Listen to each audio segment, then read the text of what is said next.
This program contains adult content. Is there a God? Big atheist. Really? What, am I an idiot? Come on. That yes, it would be nice if you could throw your sins and your responsibilities on someone else. But it's not true. It looks like far-left lunacy. I don't believe that it's true that religion is moral or ethical.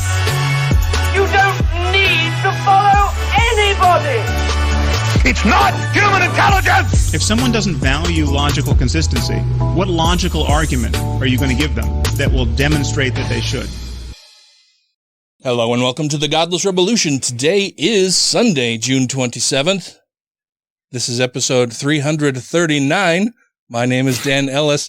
The announcement of episode 340 is going to sound interesting because we've already recorded it and we're doing this one in between. I am joined by two fantastic co-hosts, Mr. Ryan Duffy. Oh, fuck yeah, I'm here. And Mr. Taylor Graham. Hi. Hello. Hi. This is going to be fun. I already told the guys that I didn't bring my A game today. I've been consumed with some familial issues that I will probably not talk about a whole lot in this episode, but in future episodes, I'm sure. And beyond that, what is new with you guys? What have you been doing since we recorded last? Let's go with you first, Mr. Grin. My younger brother has moved to another place, which means now I'm only living with one of my two brothers. It also means that a new room was available in the home that we're living in together. And so I actually have an office. I'm no longer doing these episodes like squatting in front of a like cubby shelf from IKEA in my bedroom with my knees up to my chest anymore. I have like a real desk and everything. So that's just delightful. It's like a big boy spot. Yeah, it's pretty nice. As you knock stuff off the desk. Awesome. And what about you, Mr. Duffy? Well, we got a change of command coming up on base. Happens about every 2 years. Yeah. They forgot to get him something. Uh-oh. So I am making the something now. Oh, you're making something for the new So but for the outgoing commander. And is this just the commander of Dugway? Of Dugway? Okay. Yeah. Yeah, so basically one of my chiefs pulled me outside. I don't know. It was probably because it's legal but not legal. Weird, you know how they are about paying people to do stuff. Oh yeah. Because they can't pay me. Yeah. In money. Yeah. But he basically pulled me outside. He's like, "Hey, what are you doing this shift off?" And I'm like, I don't know. What am I stuck here at work? What's going on? He's like, "Well, they forgot to get the commander something. We're wondering if you can do this for us." Like, okay, well, what do you want? So basically they have these little cookie, but not the cookie you're thinking of, a slice of a tree. How do from you the know base. what cookie I'm thinking of? Maybe I'm thinking of you're probably thinking of the ookie kind. But it's a slice of a tree from the base that's like 600 years old. And they gave me one of these prized chunks of tree to basically burn in a map of Dugway onto it with his name and the units that are there and the years he was here and a little thank you note on it. Oh, that's cool. Then have the whole thing kind of smothered in epoxy to preserve it for life. Nice. So we can hang it on the wall. So I'm doing that right now. So nice. How big a slice is this? It's not big. So they're those desert quakies. Oh, okay. So it's not they don't grow fast. They grow in weird shapes. I'll show you guys a picture during a break. Okay. Yeah, I was going to say it's not like a tabletop or anything like that. No. It's probably about 12 by 15, 16 inches. Well, that's fun. That's very nice. And so, yeah. You'll get to give that to a commander. So what's cool then is that the commander, wherever he goes, will have that, and Will it? A piece of art that I made that will hang on his wall. Yeah. From a very old tree. Well, that's pretty fancy and nifty, man.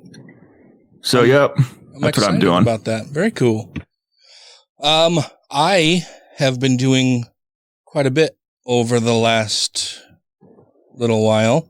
I got awfully busy with a bunch of stuff around the house. I've had roofing contractors come out, gutter and soffit contractors come out. We had our chimney repair contractor come out and complete repairs on our 2 chimneys. I posted a picture of one of them. That's very cool, man. It looks good. Yeah, I'm fucking thrilled with it. I'm so happy with the work that he did. Made this nice tapered metal hood to go atop our chimney that just adds a little something special, a little pop to the front of the house. Mm-hmm. Makes it look very nice.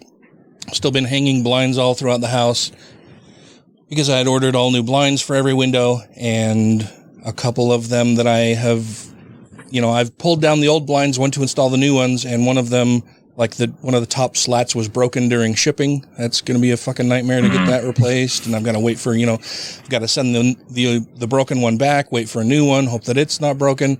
Another one where a string was detached from the bottom railing, and so it wouldn't retract into the headrail when lowering the blade, just all kinds of shit like that. And I did play a very nice round of golf. I played my best round so far this year and won over $100 money, which was nice. I also was asked, my friend Tony has had 2 deaths in her family within like a month, I think they were like 3 weeks apart from each other. Her mother was diagnosed with stage 4 cancer and died like 3 days, I think, after moving into Tony's home for hospice care. And I think it wasn't even 3 weeks later that her grandmother, who Tony has been taking care of for years and years, died also very recently. And so Tony had already asked me to perform ministerial duties at her mother's funeral, and I was planning on that in early July. And then her grandmother died somewhat unexpectedly, very quickly, and I was asked to perform ministerial duties at the funeral for her grandmother, which took place on Friday. So I had to take Friday off and spent some time Wednesday and Thursday writing some stuff to say at the funeral and getting prepared for that. I'm colorblind, so I can't pick out my clothes by myself. I've got to rely on Tracy to make sure that I don't look like a complete idiot when I walk out in public, and hope that she's not angry with me when she picks out my clothing. But that went the funeral. I mean, as far as funerals go, it went pretty well. Tony, of course, is an atheist and a fantastic person. I just love Tony. But at the funeral, there weren't a whole lot of people in attendance. Her grandmother was very old and had been living with Tony for quite some time, so she doesn't have a lot of living friends still around, and so there weren't a whole lot of people in attendance. But the people who were there, the majority of them were pretty religious, and Tony had me read the thing by Aaron Freeman, You Want a Physicist to Speak at Your Funeral. And which is something I love. Like, it gets me every time. I think it's awesome.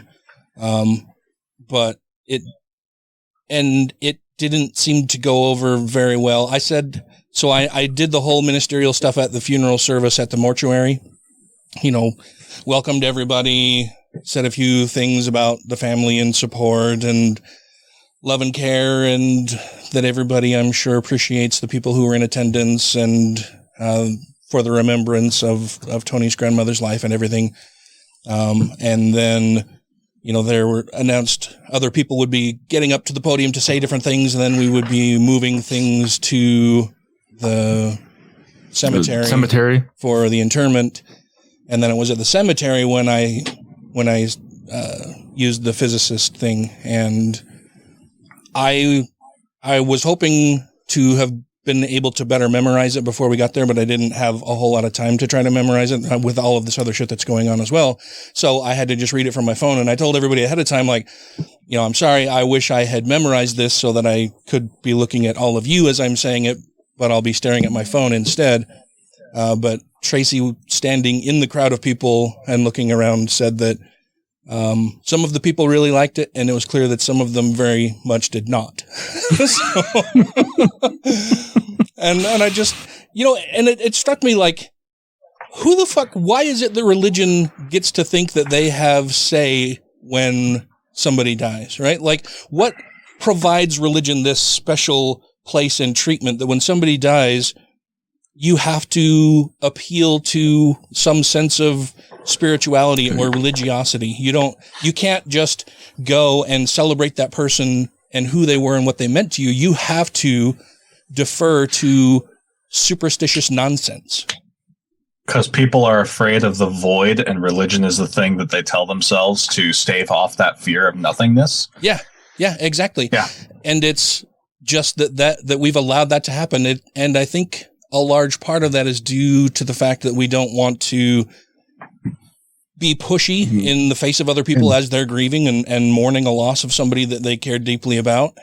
And I think that's all fine and good, but I also think it's time that atheists should start moving to claim some of that ground, because you can believe in a lie if it provides you comfort, but it's still a lie. And I would much rather... Religious people have no problem being pushy when atheists, are grieving, and they'll say bullshit like, well, they're in another better place or some shit like that. Yeah, so, they offer all of these ridiculous, and trite aphorisms and responses to people. Oh, they're in a better place. They're, at least they're with their relatives. They're with your grandma. Or part of God's plan. Yeah, all that bullshit. He just wanted his angel back by his side. All those fucking stupid platitudes that, I don't know. Yeah. Even when I had a modicum of some sort of spirituality or religiosity left in me, none of that ever felt satisfying or good. It made God sound like a selfish fucking prick. That his wants and needs were better than mine or more important than mine, and so he can just do whatever the fuck he wants. That I think reduces the view of God to this petty, spiteful shithead that most religious people would say that they don't think their God is a petty and spiteful shithead, but then they offer these ridiculous platitudes like, oh, well, God just wanted his special angel back with him. Well, fuck, that doesn't fit, man. Examine what the fuck you're talking about before you start spouting this nonsense to people that it probably doesn't even provide comfort for. I've always just tried to relay some personal memory that I had of the person, something that touched me that I will carry with me for the rest of my life because of them, how they influenced me and changed me as a person by them being here. I think that's much more appealing to everybody in a broad and more general sense, and allows them to carry away something, knowing that you're grieving the loss of this person, but they'll always be here with us in the stories we tell, in the memories we have, and in the places we go and can think of the times that we spent with those people. I think that's much more important than going and staring at a stone laid in grass with their name on it. But I would also want you to be honest and say, yes, Ryan has died and he is now tree compost. Yep. Ryan's worm food. Let's go eat something. Yeah. Yeah. So it's been, I don't know. Anytime I'm around religious people these days, I just am struck by how blissfully ignorant they are of so many things. And I mean, if religious people could perform self-examination, they wouldn't be religious people. Yeah. Like, that's the thing to remember. Yeah, I guess that's true. I think because I live in kind of an irreligious bubble, that when I'm around religious people, I'm still just dumbstruck at how ridiculous some of the things they say and think sound to people who don't have that mindset anymore. Yeah. Well, I find that religious people I work with, don't bother bringing up their religion around me. Yeah. Because they know I'm an atheist. They know I don't give a fuck about it. Tell me more about your special invisible friend. Yeah. Yeah. Well, today, what are we going to be talking about today, gentlemen? Oh, man. Some gripes. Big gripes. We're going to be doing that inside baseball thing. So depending on how much you listener are into like the meta of the atheist movement, you may or may not give a shit about this episode. I'm not going to lie. But one of our own is being attacked. And I'll be honest, I led the call here. Like we could have stood aside for this thing, but I want to make sure we're standing in solidarity. But yeah, so the short version, we should probably do a break here in a minute. But basically what happened is Salon put out an article, titled, How the New Atheists Merged with the Far Right. And some people, and I'm actually going to name names, Thomas Smith of the Serious Inquiries Only podcast and the Opening Arguments podcast, as well as Eli Bosnick of the Scathing Atheist podcast. They're kind of giants in the podcasting scene that way. Both criticized this article, and now they've been attacked by another individual in the podcasting scene for having basically said, like, no, the article is kind of improperly equating. Yeah, it's improperly equating people who have since been like excised from the atheist movement with the atheist movement writ large, and is like putting a bad name on us all because of these people that we have forced from our ranks. And on the other side of this break, we're gonna get into that. But I want to make sure that we're standing in solidarity with Eli and Thomas. So, well, this should be fun. Yeah. I'm sure there will be points of agreement among the three of us, and perhaps some points of disagreement. But I think it'll be worthwhile to talk it out and see what's what. We'll do all of that when we get back. This is Nick Fish, president of American Atheists. You can learn more about our work at www.atheists.org, and you're listening to the Godless Rebelution. My journey through Christianity was the journey of slowly dialing down the supernatural, slowly dialing down the crazy until there was nothing left. Thank you to everybody who has rated the show on iTunes and Stitcher and are following us on YouTube, Twitter, and Facebook. And to all our Patreon patrons, you make the show possible. Hello, and welcome back. If I don't sound like my usual upbeat self, it's because I really don't want to do this. Like, I'm very happy to support Thomas Smith. Like, I want to be incredibly clear about that. He is a great guy. I am very frustrated that in 2021 I have to defend Thomas Smith. So let's get into some of the background here. A few weeks back, a guy named Phil Torres, he's a philosopher, and he has been a like kind of tertiary member of the atheism movement.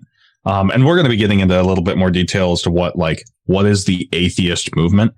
But he is a tertiary member of the atheist movement who has, starting with about the Trump presidency, published a lot of articles about the new atheism movement, as he calls it, in Salon magazine.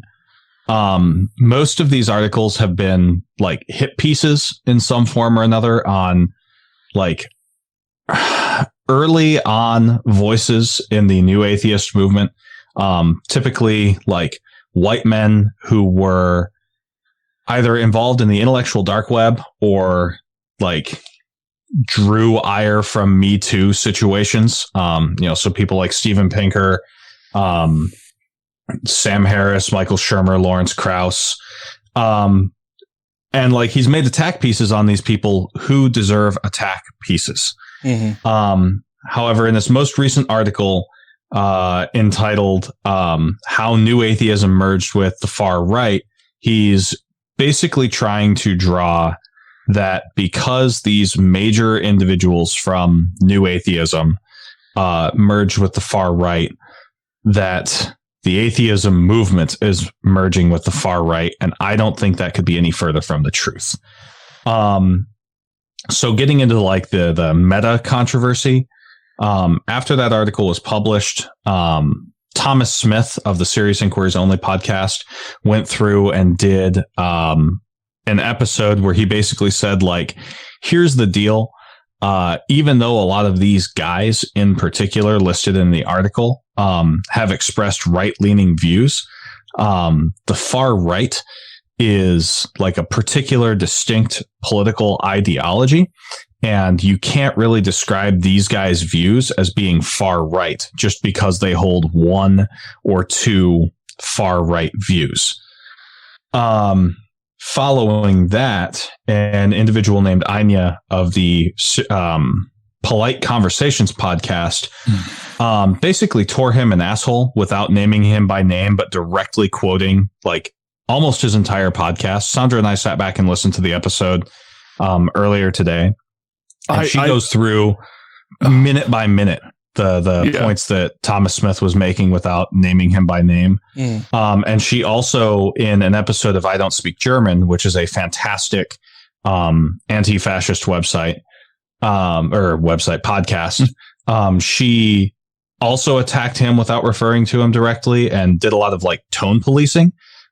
She mocked him for getting, in her words, quiveringly angry at the article, and called him emotional in doing so. I wouldn't call him emotional. He seemed passionate. Right. Well, and so that's one of the things I want to get into. Yeah. Is, like this, like she sounded like Ben Shapiro saying that, you know, like she sounded facts, not feelings when she said that about Thomas. And Thomas is kind of famously like a man who is willing to be passionate or sad or happy. Like he expresses himself. Right. And I think that one of the things that should be done to undermine this idea of toxic masculinity is to create a space where men are able to express emotion without being judged for it. Well, and have it be more emotions than just anger and fear. Yeah. Yeah. Yeah. To be vulnerable and sad. Yeah.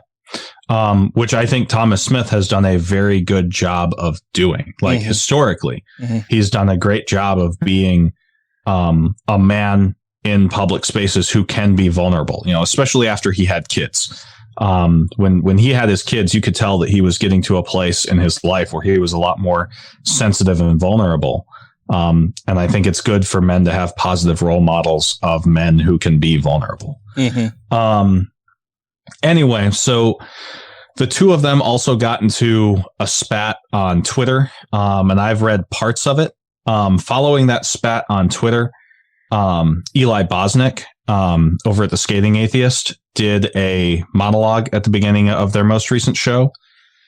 He didn't go directly after Anya per se, but he also criticized the article in Salon, basically saying that the new atheism movement is so much more than the people who were cited in the Salon article, and that the article does damage to the atheism movement by conflating those people with all of movement atheism, you know, including folks like you and me and the people listening to this podcast and his podcast, because we're not far right, decidedly so. And then he also got into a fight online with Anya, and she said in her podcast that people are quibbling over little details, you know, by arguing whether or not the folks listed in the Salon article are far right. And Eli made the fantastic point that like people on the far right attempted a fascist coup at the Capitol. It's not quibbling over details to accuse people of being a member of the far right at this point. Like words have meaning, and those associations are dangerous. So, and also, nothing is defending Sam Harris and Dawkins for the shitty fucking views they have. Oh yeah, and that's the other thing is that Thomas Smith, in his entire episode that he did covering the Salon article, said the entire time, I don't disagree with the claims made about the people listed. just that those claims are not sufficient to say that these people are far right. Yeah, and I think that's where you have to have that separation of, well, yes, they can be on the right. Yes, they have ideology that falls on the right. Is it far right? Yeah, the people on the far right also believe those things, but they believe a lot more than just that. They take a lot more different actions than just that. And so that you listener can be, engaged in this, the episode was Serious Inquiries Only 297. That's the one you want to listen to if you want to hear Thomas's own words as far as what went down. But I also had to jump online and go kind of like, well, what the fuck is new atheism? Like, it's not a term I was really following or keeping in my zeitgeist. It was just like, oh, new atheism. So what do you mean by that? And it's just a term a journalist came up with in 2006 that kind of revolved around the Four Horsemen. Like, of atheism. Dawkins, Dennett, and Harris, it was just and who Hitchens, was the most vocal atheist at that time when there was a new, I guess, resurgence of atheism showing up in news media, in articles, and in literature where they're being talked about again. So, I don't think there's anything new about it. It's just, hey, we see you again. Right. We exist. Hey, we're here. We're tired of this Bush administration bullshit that's enshrining religion in the public sphere. We're tired of religious organizations being political and still getting tax breaks. Was largely what that was. We're tired of evolution being taught in schools under intelligent design. We're tired of people being denied abortions because of someone else's religious belief. Yeah. Which is the same atheism that's always been. Yeah. So one of the things, like, I think the crux of all of this, like take aside the personal attacks that went down. I think there's two primary things, right?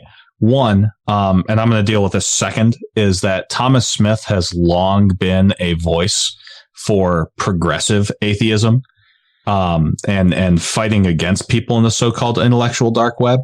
But first, I want to get into what that is and what I think is the primary driving either miscommunication or willful ignorance that's going on here. So a few episodes back, God, it would have been like a couple of months ago now. We did an episode of Godless Rebelution where I brought Sandra on, and we talked about an article that discussed the movement of atheist demographics, right? How atheists are becoming more in line with the nation's demographics, right? They're less privileged white men and more representative of America's demographics as a whole.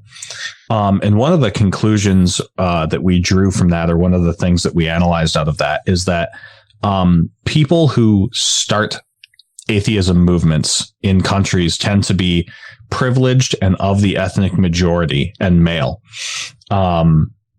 Because they have the social clout to be able to handle criticism for doing one thing that's out of order with the social, way of doing things, which is religion, right? They have the clout to say, yeah, but despite the fact that I'm not taking religious privilege anymore, I can still benefit from white male privilege, right?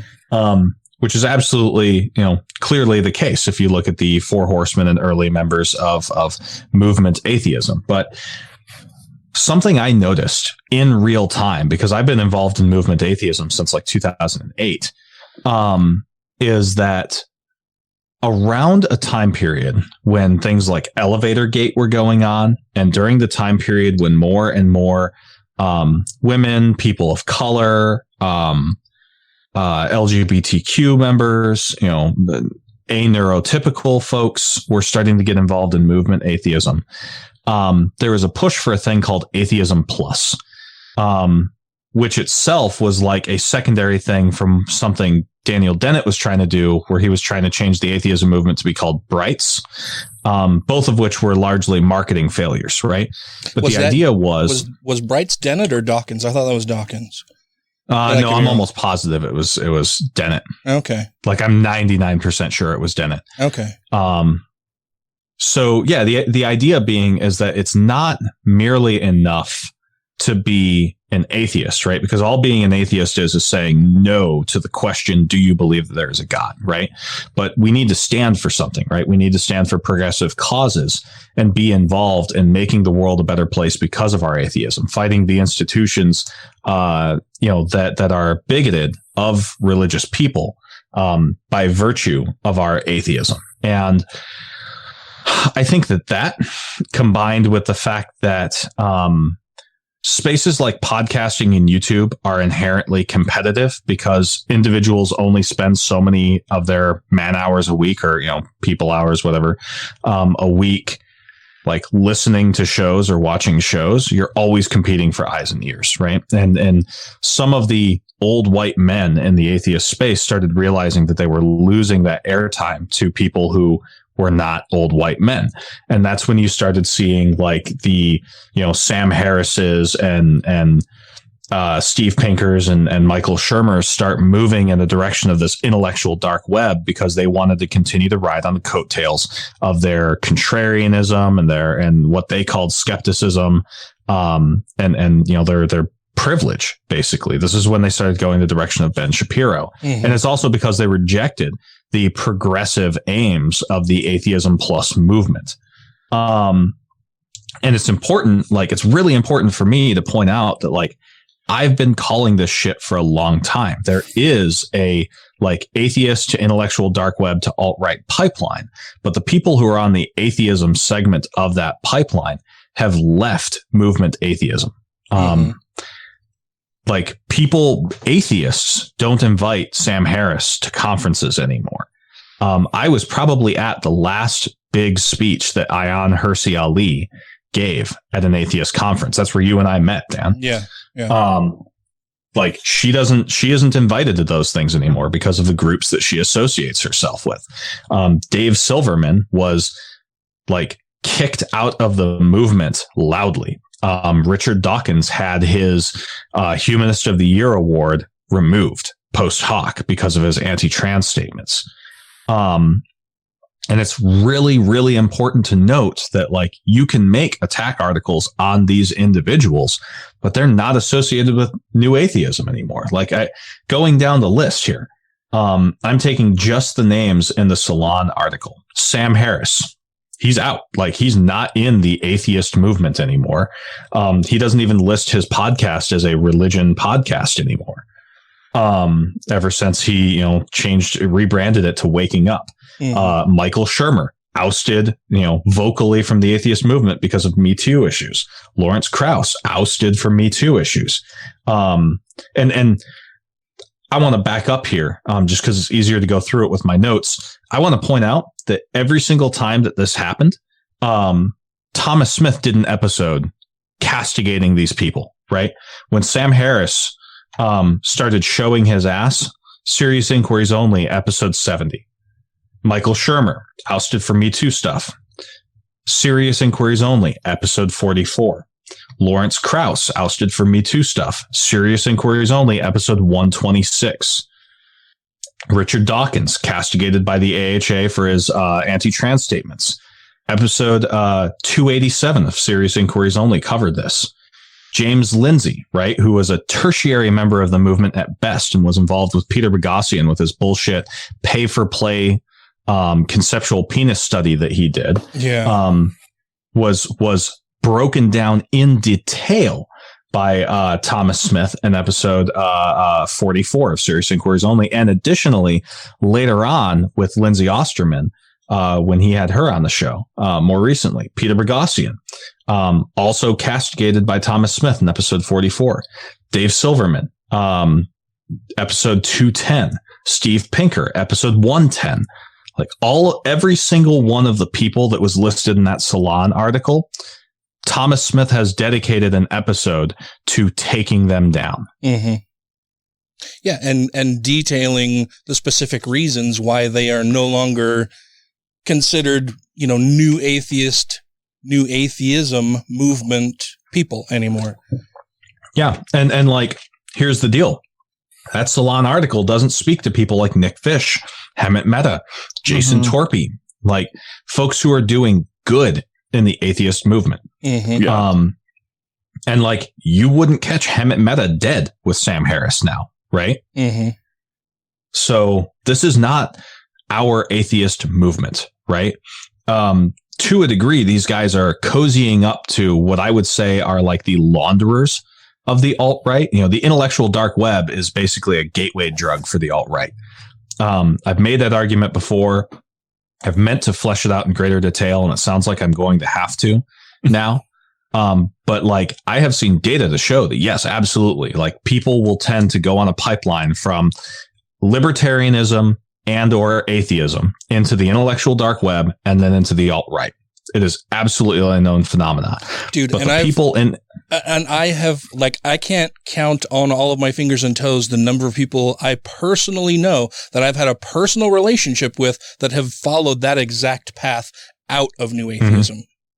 Yeah, but that's the thing, is that every time they leave new atheism because it is too progressive for them. Mm-hmm. Yeah, these aren't our people. We kicked them out. Yeah, and that's the whole "we kicked them out" thing. Is it's got to be noted that Sam Harris, Dawkins, all these people you just listed don't own the atheist movement.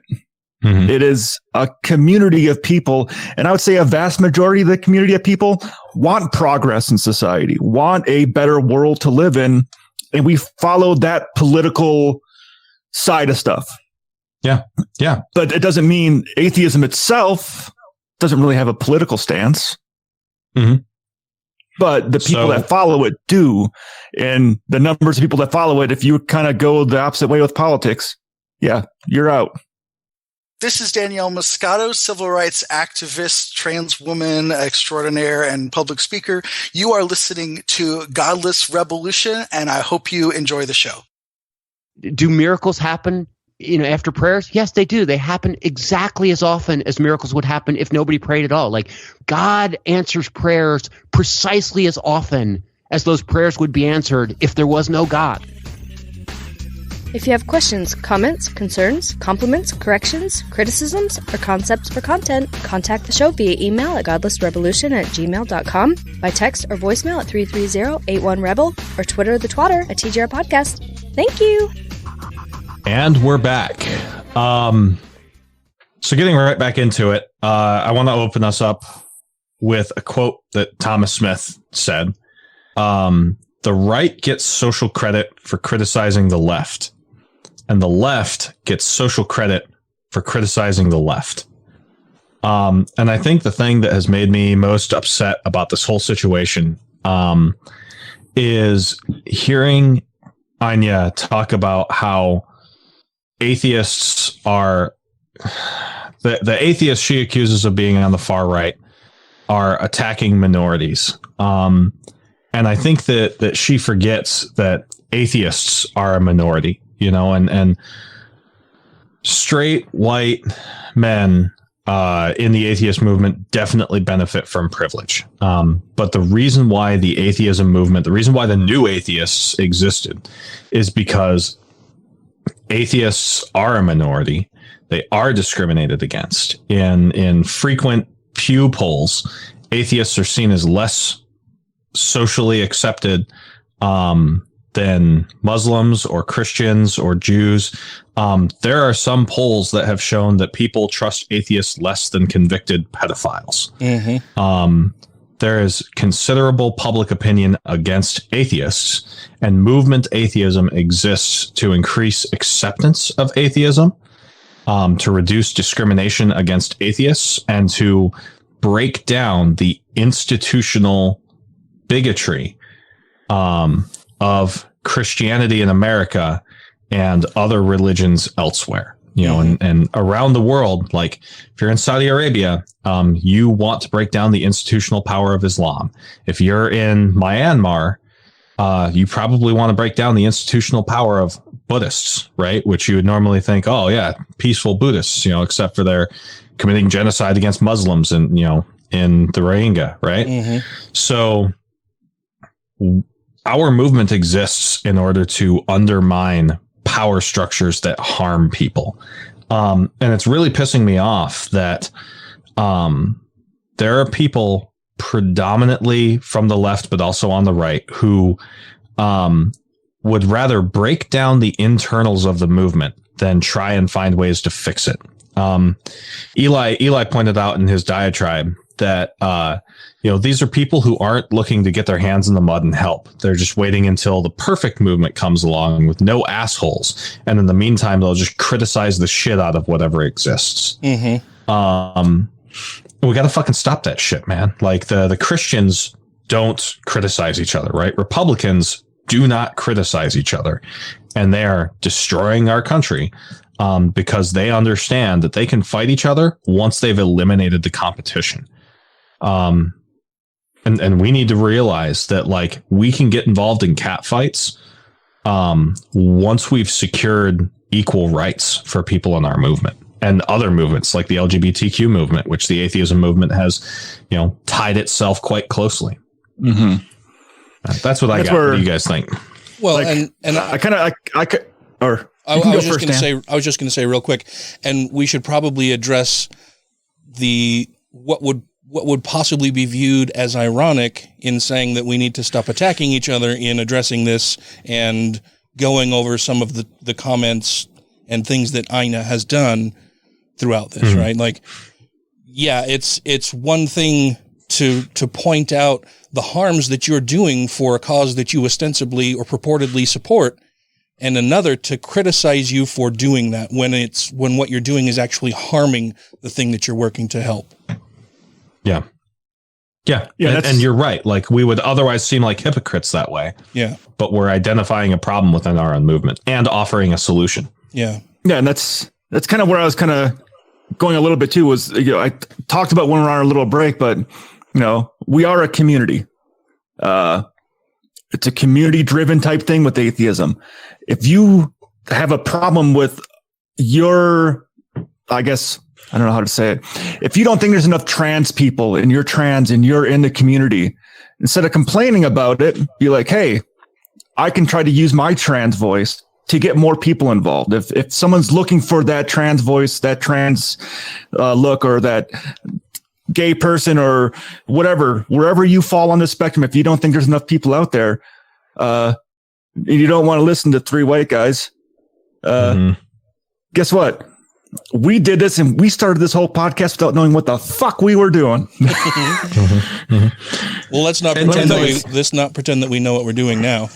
True. But I mean, like, hey, you can have a voice, you can put out video, get out there in the community and voice your concerns and let your voice be heard instead of saying my voice isn't being heard.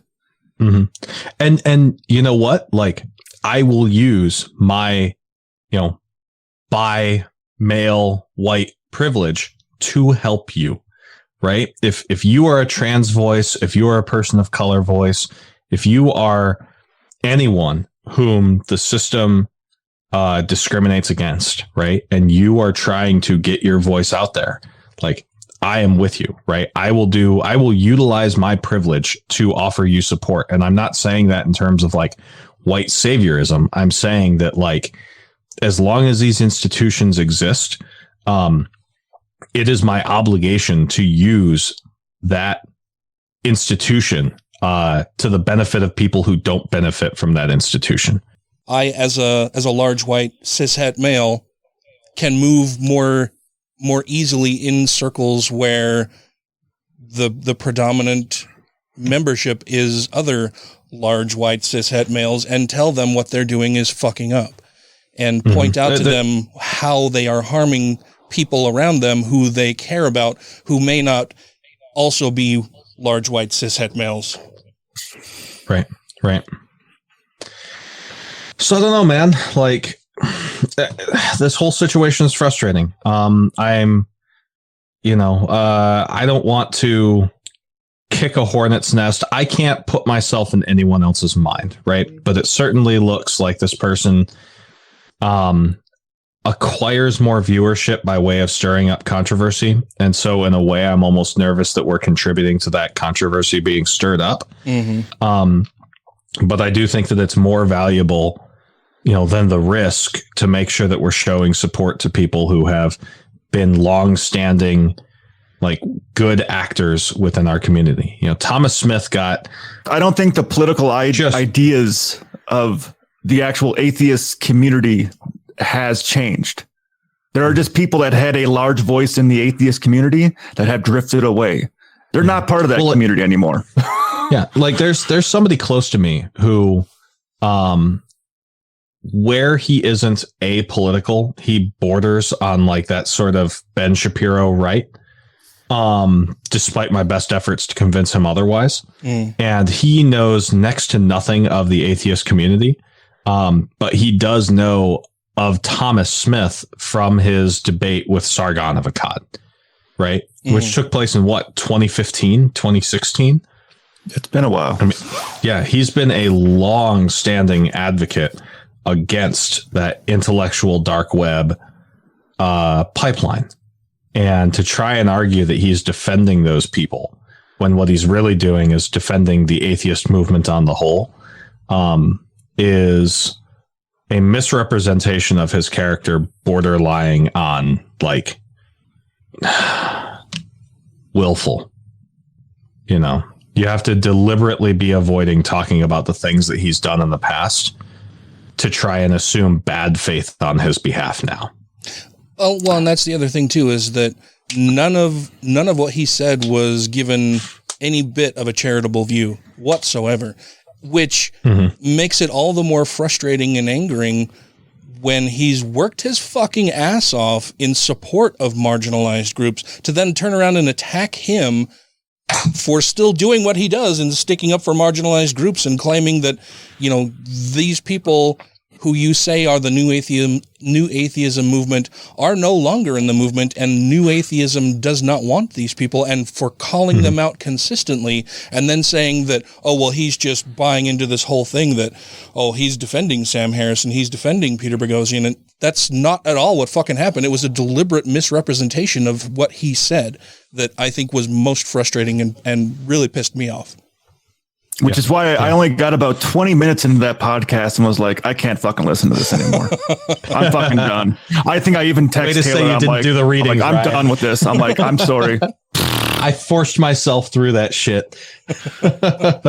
Yeah, I listened to all of the episodes, and I had, in fact, shared out this article from Phil Torres, and I thought it was an important thing to share, and I thought it was a good read for a lot of reasons. What I failed to do initially in my post and in talking about it and having conversations around it was to identify why I thought it was important. So a lot of people drew bad conclusions about why I had shared it, because I don't at all agree with the fucking title. I thought the title was fucking garbage. And in conversations with people on my Facebook timeline, I made it clear that I think the title is fucking garbage.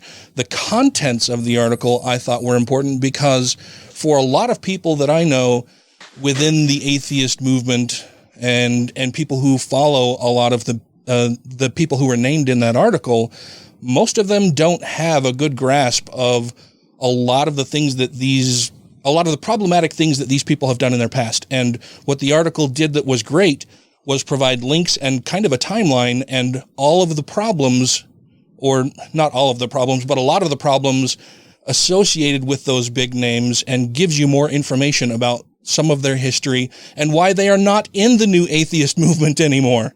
That's why they're not in the atheist movement, is specifically what's in the article. And so to have the article titled that new atheism is merging with the far right, that's not what's fucking happening. Those people are being drummed out of the new atheism movement, and because they're moving to the right.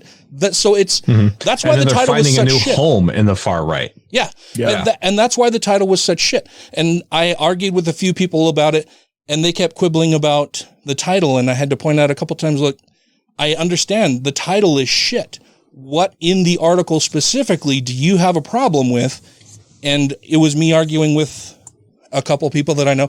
One who I'm no longer allowing on my Facebook timeline because he's following that fucking pipeline from Sam Harris to the internet, to the IDW, to being a fucking dumb libertarian right-leaning so-called left person who doesn't want to be woke, which is so fucking frustrating.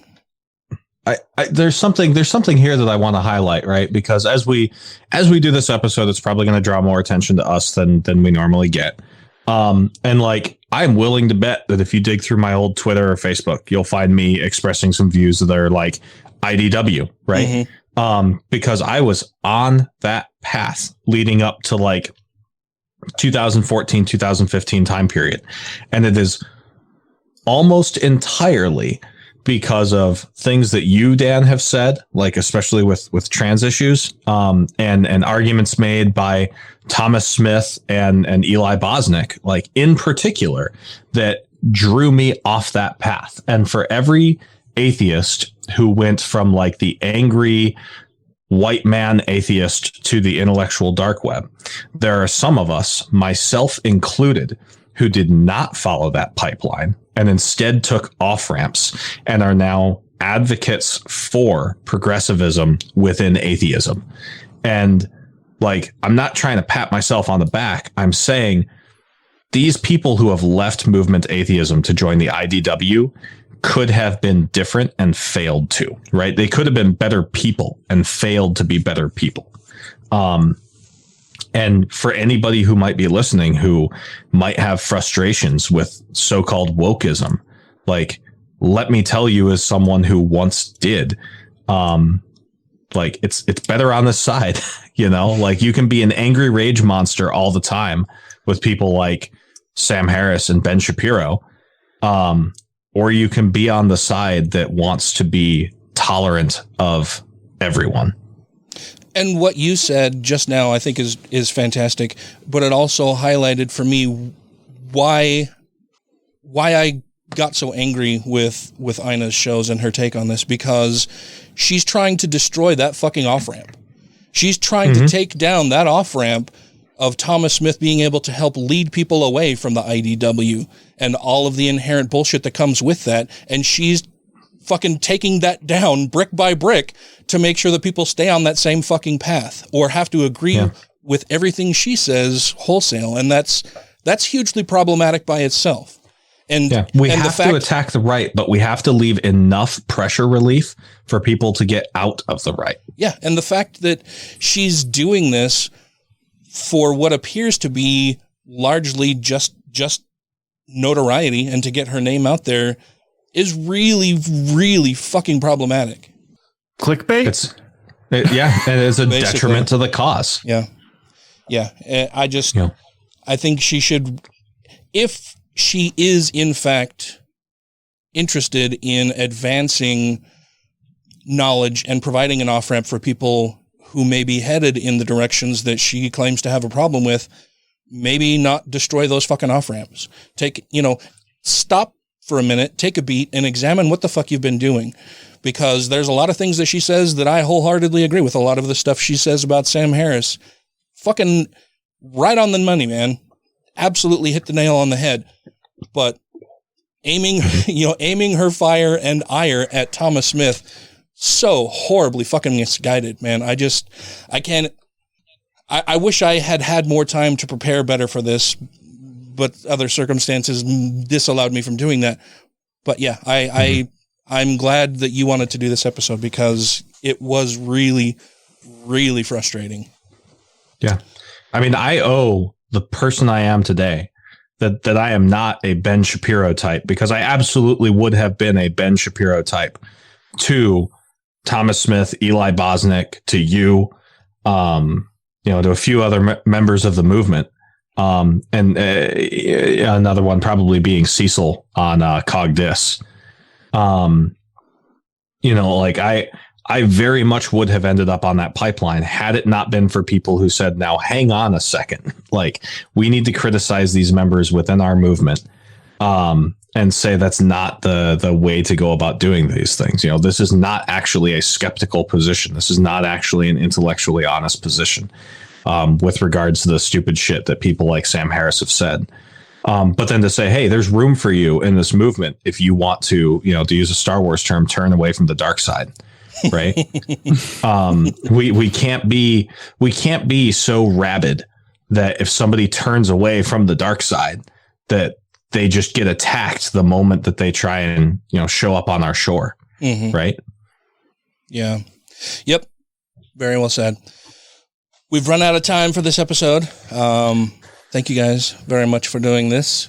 It's, I'm sure, going to generate a lot of commentary, and that will be good times, I'm sure. Yeah. I'm sure. I tweeted at Thomas earlier today, and I'm just waiting to see what happens with that. So yeah, I'm sure there will be, a lot of very honest, heartfelt, sincere, charitable views of what we've said here. It'll be a lot of fun. Anyway, thank you guys very much. I want to make sure that we thank our Patreon supporters before we go, because they can help keep the show going. That would be 2 skeptical chaps. Alan Firth. Oh, I'll go third. Don't be a Richard. Hunter Grin. John McCullough. Ollie Olson. Sinead Duffy. Steve Kuno. Stephen Andrews. Tiffany Hudson. Vanessa. All hail Peanut Butter. The guy that asks questions before he finishes the show, who is a new Patreon. Thank you so much. We appreciate it. Welcome aboard. I had to let Dan in on the joke. Andrew Vodopich. Corey Ebert. Jeff Peterson. Jeremy Goodson. Megan Mitchell. Utah Outcasts. Wesley Aaron. Free Thinkers 215. Matthew Sanders. Chad Pryor. Janet Uter. Purple Dragon. Savid Acuna. Jean-Paul Schartz. Tim Jacobson. Trisha Weir. A noble spirit embiggens the smallest man. A perfectly cromulent statement. That's 3 times now you've gotten it perfectly. Ooh, if I did it 3 times perfectly, the demon comes. I don't know. I saw a trailer for the new Candyman movie. I think it's 5 times. Okay. Ted Sellen. Sarah Segovia. And James. Thank you all so very much. If you, dear listener, would like to become a Patreon patron, you can do so very easily by going to patreon.com/GodlessRebelution, where you can contribute as little as $1 per episode. Then you get all kinds of fun bonuses for being a member. I won't go into detail here because I'd get a little long-winded when I do that. Thank you very much. Nonetheless, if you are averse to using Patreon and would still like to help support the show financially, you can do so by sending us money through PayPal by using our email address of godlessrebelution@gmail.com. And I would like to put that out there for everybody to send us comments as well. Let us know what you thought about this episode. What did we get wrong? Are we misguided? What are your thoughts? Because I would like to hear them regardless of what they are. And if I'm wrong, I would like to be shown how and why. And I hope that you can provide some constructive criticism rather than just like, you guys are fucking dummies and I don't want to listen to your show no more. Okay, don't. Nobody's making you. We'll be happy to. That was always an option. Yeah, we'll be happy that you don't have to suffer through listening to us anymore, and you should be too. Just go on your merry way. That'll be fine. For everybody else, I hope that you are enjoying yourselves and having a good week and staying safe and happy and healthy. That's all I got. Dano out. I'm gonna go play with my wood. I'm just gonna tag on to what Dan said there. On the other hand, if we're wrong about something, like, tell us. Just don't scream it at us. But I have been wrong about a lot of things in the past, and I'm more than happy to become right about things because I've learned a better way. Just don't scream it at me. That's all I ask. Yes. But my caps lock is broken. Cruise control to cool.